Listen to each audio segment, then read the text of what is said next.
Good morning, students. So today we should see the topic called Human Resource Management in the fourth unit. So these are the contents of the topic which I have mentioned in the slide. Now, firstly, we need to see the definition and then introduction, the scope of the human resource management, and what is the importance of human resource management.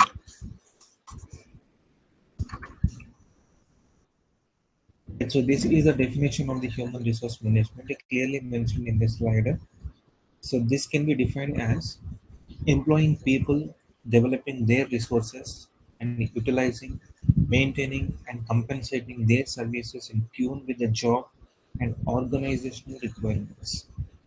So this is a basic definition of the human resource management. And we also mentioned here, so what is the first criteria in this? So this is a cyclic process actually. Obtain, develop, monitor, reward, and then engage. That means a recruitment and the selection process, and then training and development of a product. And then what is the performance management? That's a monitor section. And then compensation and the benefits. So this is nothing but is a performance appraisal benefits you'll be getting in this reward. And the talent management and the career development. Okay. So this is a cyclic process. Right, next. So what is the introduction of this topic? So HRM, it is an operation in companies designed to maximize employee performance in order to meet the employee's strategic goals and also the objectives.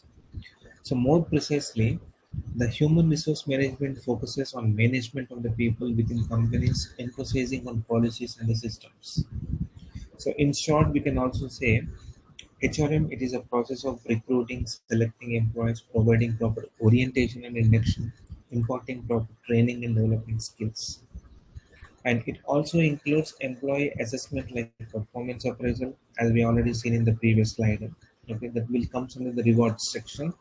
So performance appraisal, how best you are going to be doing in the process of the manufacturing or whatever the product you are going to be utilizing, and facilitating proper compensation and benefits, encouragement, maintaining proper relations with the labor and with the trade unions, and taking care of the employee safety, welfare, and health by complying with the labor laws of the state or the country concerned. Right, so moving to the next slide. So what is the scope of the human resource management? Right. So basically, it consists of the all the functions that come under the banner of human resource management. The different functions are human resource planning.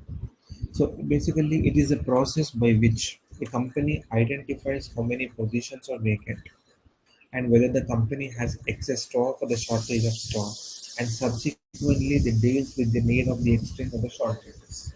Right. So, for example, so you are studying the final year, you are also attending the companies now. Okay. So when you apply any company for a job purpose, like for example, IT industry. Okay. So in this, the human resources will come to your college, and then they will be screening like anything, whether this kind of person is suitable or not. Okay. So before they come to the institution and screening each and every student whether it is best suitable for our company or not. So first of all, so they should know whether how many positions are vacant, and accordingly they will plan a flowchart. Okay, so how many vacancies are there in the product side, in the manufacturer side, in the testing side, and also in the coding side.